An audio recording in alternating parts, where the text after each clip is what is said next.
Morning, everybody. It's Dr. Ken Wakes Up. I'm Dr. Kenton. I don't think that I said what day it was yesterday, so I'm going to make sure to do it today. Today is Saturday, January 25th, 2025. How's it going? It's low double digits Fahrenheit's. 14, I think, when I took Winston out for his walk. So we got that going for us, I guess. Not too excited about it.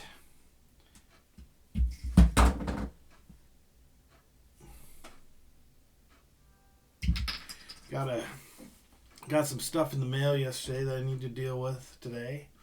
Today's Saturday. Saturday is ordinarily a day when I take care of admin stuff, like going and running errands, going to the grocery store, picking up things that need to be picked up, dropping off things that need to be dropped off.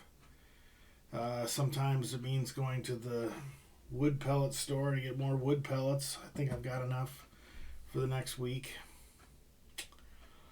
So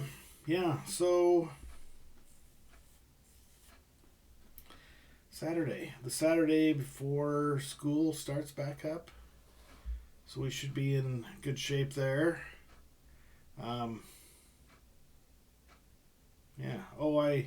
I spent some time last night. This is a long story. I need to go all the way back. There's a guy named James Earle Fraser. He was a sculptor. If you've ever been to Washington, D.C., you've probably seen at least one of his sculptures. He was quite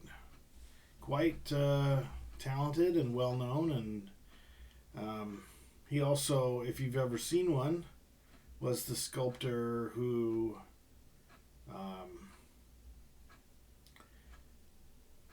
what is it when you make a coin?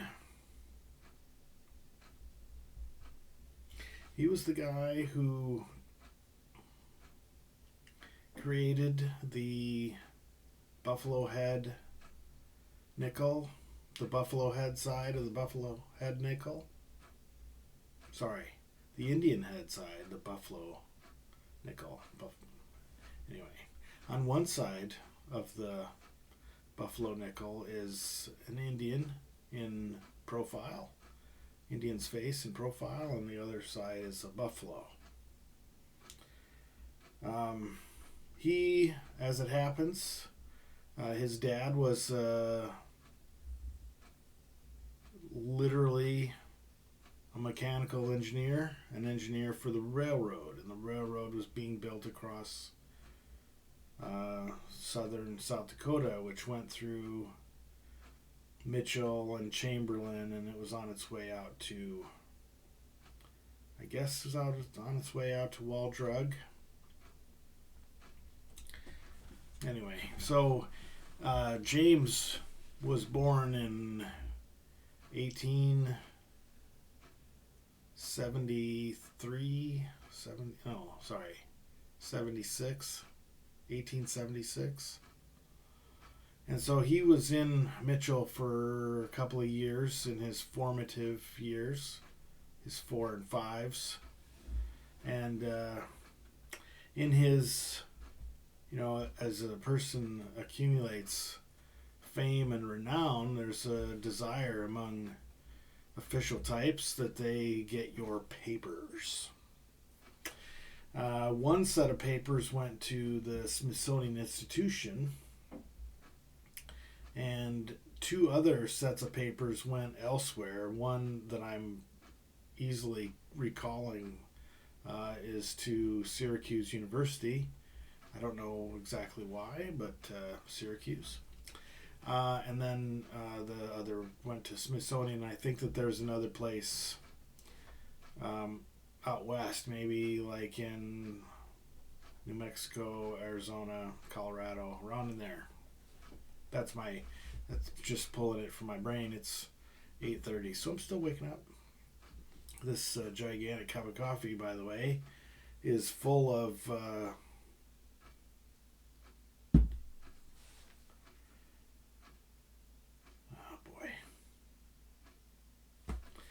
Anyway, the blend is called Aurora Borealis, Northern Lights, Aurora Borealis. And it's not the Amalga Roasting Company, because Amalga is the distillery in Juneau. It'll come to me. Anyway, Mr. Fraser grew up, he was housed in Mitchell, South Dakota, which is also where I grew up. Somewhat, I don't know, like almost 100 years later.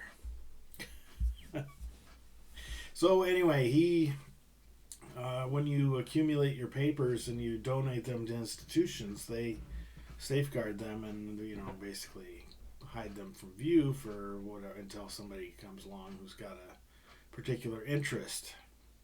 Well, my dad is a member of the Friends of the Middle Border, I think that's what it's called, museum in Mitchell, which catalogs a number of Mitchell-specific historical events and artifacts. And over the years, James Fraser remembered that there was a Middle Border Museum and sent 2 larger-than-life statues, one each of Meriwether Lewis and William Clark, the Lewis and Clark of Western exploration fame. They did not go through Mitchell, but Fraser was in Mitchell. Well, anyway, in his papers, I had heard that there was an unpublished manuscript in his papers.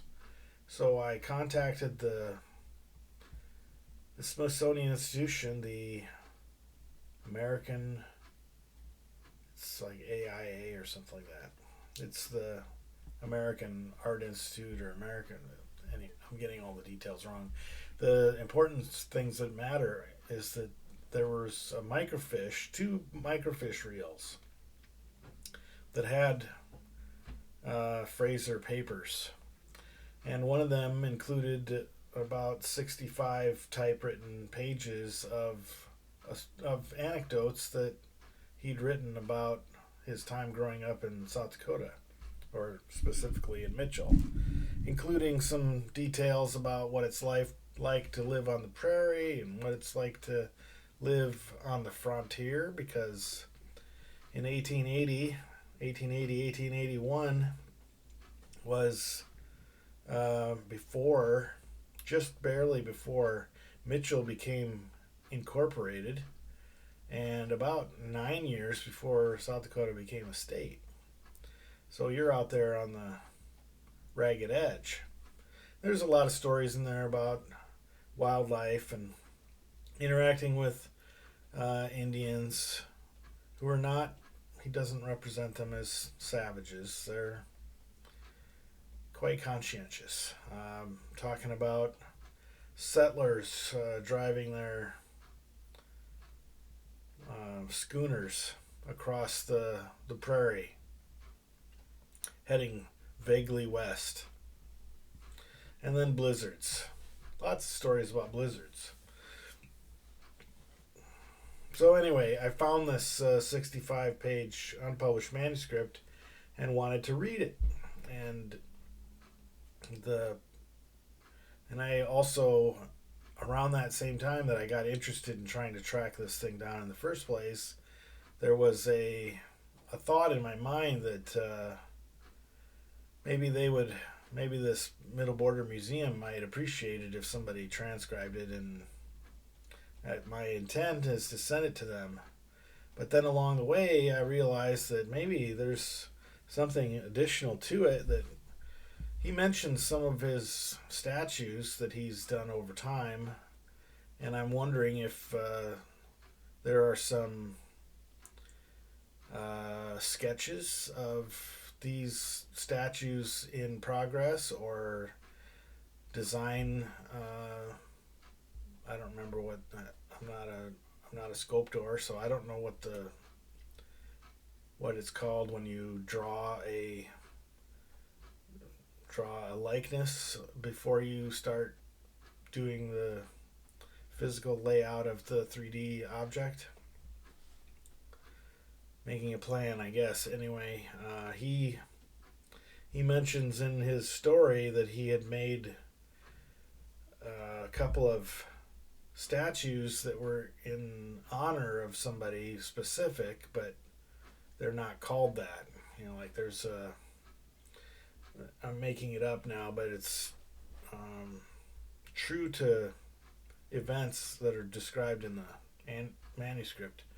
That he made one. Let's say it's called the Lawman, and it was designed after his memories of the sheriff that was in charge of Mitchell during his time there, and he was a imposing fellow.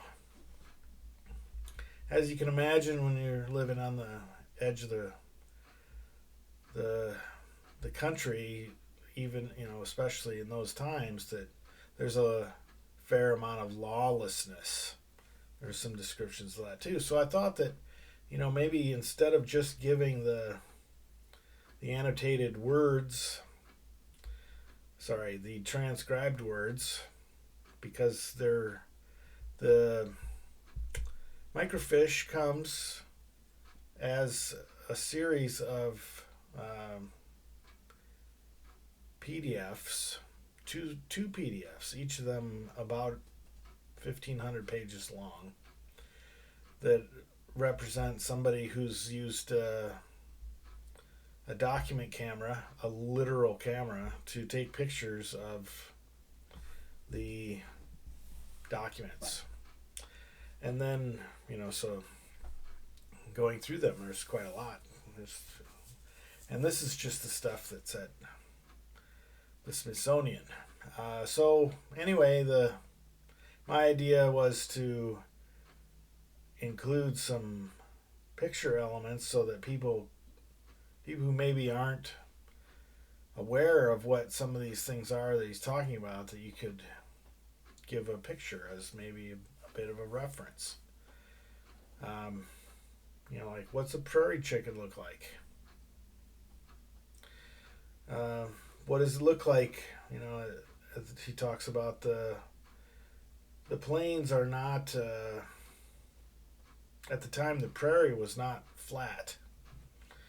He had all these undulations and places where rivers had cut pretty deep channels, and the arable soil was 3 or 4 feet thick. That's before modern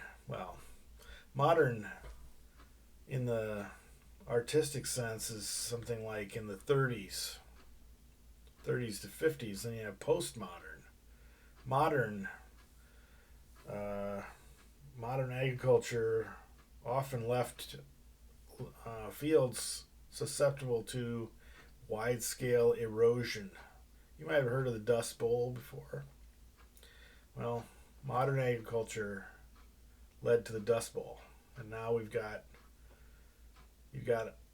different strategies for dealing with a field after you've harvested it.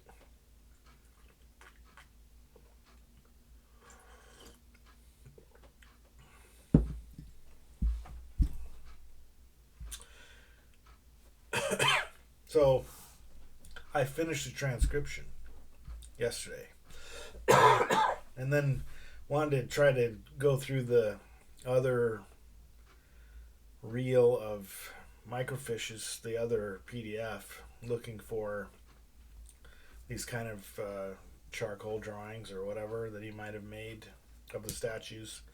My guess is that perhaps he gave the documents to the Smithsonian and gave perhaps the sculptural related elements to one of the other two places. So, it's a mystery. So you continue to keep pulling on the little string that tells the story, or that helps you to tell the story. All right, so that's been my hobby for I don't remember. When was let's see. I'm going to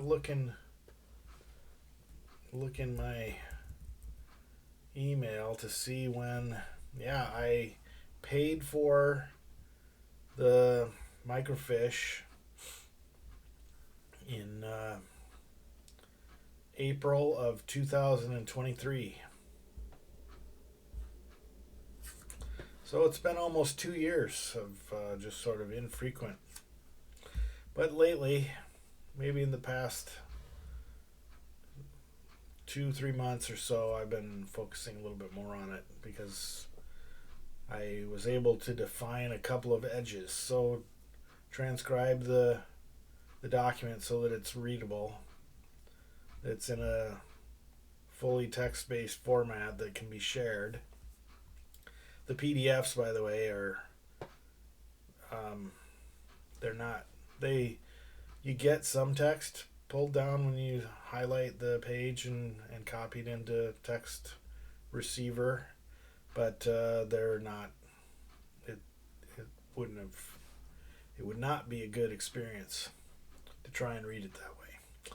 So I've done what I can to, get the words on the document I'm transcribing to be very close to the ones that are in the microfiche, but it's a work in progress.